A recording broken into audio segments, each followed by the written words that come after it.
So one of my favorite things about video game mods is the old into new modification. This is where you take a retro or vintage video game console and you repurpose it. And if you've watched my videos before, you've seen videos on stuff like the Dreamcast or the PlayStation 1, where we source a PlayStation with a broken disk drive and replace it with an optical disc emulator that takes an SD card with all of your PlayStation backups. This type of modification has become incredibly popular, and I really love the idea of finding an old, busted video game console or accessory and giving it new meaning, giving it life, saving it. Because most of the time, if these things aren't rescued, they will get thrown away anyways, and we don't want that. So if you are into this sort of stuff, you found the right video. Because today, we're gonna be looking at one of my new favorite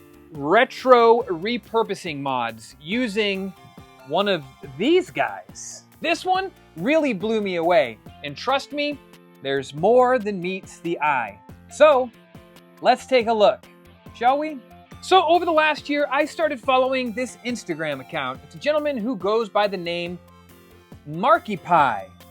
And the thing that really caught my attention was all these really awesome, tiny mods that he kept showing off on his channel.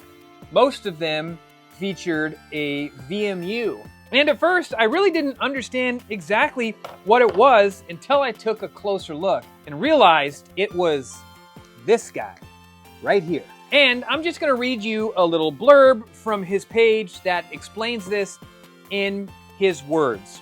So this is called a circuit gem. The circuit gem is a PCB made from a Raspberry Pi Zero computer. It was designed, developed, and distributed by Kite of the sudomod.com forums. It has made the process of modding a VMU into a full-on retro gaming handheld affordable enough to build and sell to all who may be interested in keeping retro gaming alive and have any appreciation for the old made new side of retro gaming. Modding these systems and keeping retro gaming alive is my passion. So I build all of these with tons and tons of retro love. Your purchase helps me to continue filling hands with awesome retro nostalgia, and that means the world to me. Thank you again. And I hope your new circuit gem brings you retro gaming joy for many years to come. Yes, you heard that right. This little Dreamcast VMU is actually a real console. So as the description says, what he's done here is basically gutted the VMU and he's popped in a Raspberry Pi PCB. And on that PCB is an SD card. And on that SD card, I assume, is lots of emulators and lots of game backups. All on this tiny little beautiful device. Now let's rewind back to 1999 real quick, just in case maybe you weren't born yet or you don't know what a VMU is. Well, back in 1999, Sega released the underappreciated, underrated Sega Dreamcast. Yep, I said it. It's underrated. It was way ahead of its time. That's for another video. But their controllers, which were also very ahead of its time, Hall Effect thumbstick, just kind of wish they had two. Their controllers had memory card ports. This was something that was fairly common in most video game consoles, like the PlayStation 1, the N64, and so on. But the difference is, Sega introduced us to the VMU. This was their memory card. This is how you saved your games.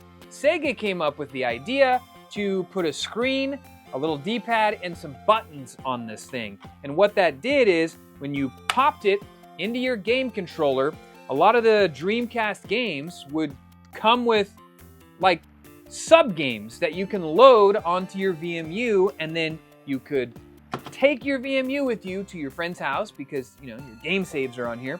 And while you were doing that, you could play little mini games on here. The other cool thing about the VMU is if you had one and your friend had one and you guys wanted to swap game saves or whatever, these things actually just plugged right into each other. I don't think a lot of people knew that, but that's how they interfaced. Kind of gross now that I think about it. But nonetheless, the VMU was way ahead of its time.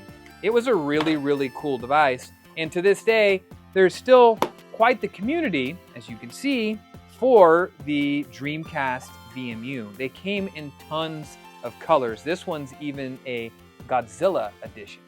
There was a Godzilla game for the Sega Dreamcast. So what Markiplier has done here, with the help of, I'm sure, tons and tons of other people in the retro modding community, is he's turned one of these VMUs into its own little system. It's like what we always wanted out of the VMU, you know, when we were younger and playing the Dreamcast. Wouldn't that be cool? Well, guess what? They did it.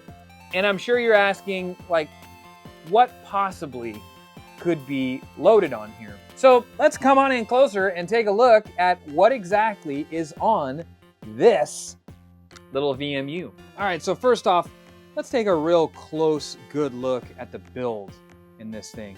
The outside of this VMU essentially is exactly like the original VMU.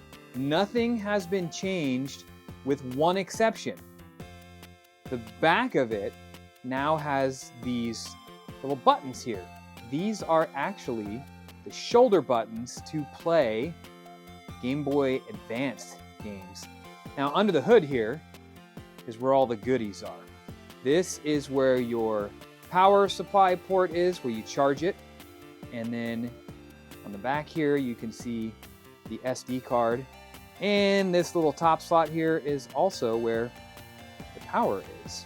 I will say that the screen on this thing, for as small as it is really nice. Emulation station. And there we go. It boots right up to what it says is Atari 2600. We got Atari Lynx. We got the Game Gear. We got Game Boy Advance, Game Boy Color. We got Sega Master System. Wow. Genesis, Mega Drive, NES. Ooh, we even got Neo Geo Pocket in here. Turbo Graphics, and Super Nintendo. Just for the heck of it, let's load up a Game Boy Advance game. There we go. Looks like we have 476 Game Boy Advance games loaded onto this thing. Jesus Christ, that's a lot of games. Here we go. Netflix syndrome. I don't even know what to choose. Like, what should we play here? I think I know what we should try. Check it out.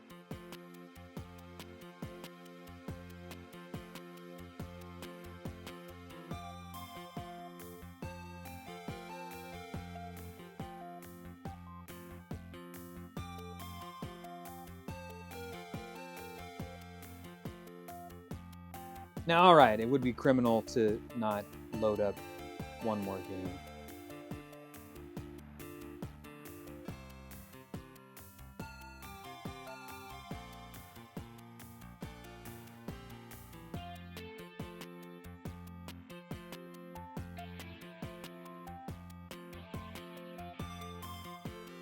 And all right, I'll be the first to admit that maybe something this small isn't the most functional thing in the world, but being able to take these VMUs, especially ones that maybe don't work anymore or have a cracked screen or are just going to get thrown away, and repurposing them with something like this, I think is really, really cool. And even though it is small, I do find it pretty functional. And this thing fits like right in your pocket. With the amount of games that are on here, why wouldn't you carry one of these things around with you? I haven't really tested the battery life, so I'm not really sure what the battery life is like, but I would imagine it probably lasts a pretty long time. And the awesome retro mods that Markiplier does don't end there.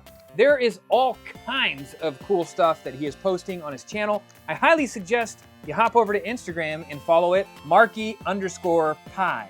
I'm assuming because most of these mods are done with Raspberry Pis. And from what I gather from his pages, it does look like he makes these in batches and sells them when they're all done. So if you want one of these, I highly suggest keeping an eye on his page because it does look like they go up for sale in waves. I really, really enjoy stuff like this. In fact, if you haven't seen my video on rescuing and recovering the broken PlayStation 1 into this awesome PlayStation Max, you should check that video out right here.